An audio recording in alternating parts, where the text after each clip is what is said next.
மனிதர்கள் வெறுத்த போது பெருத்திடாமல் அணைத்தீரே.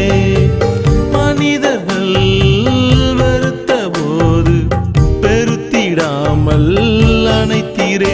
என்னை அநேகருக்கு ஆசீர்வாதமாய் மாற்றின என் தேவனே.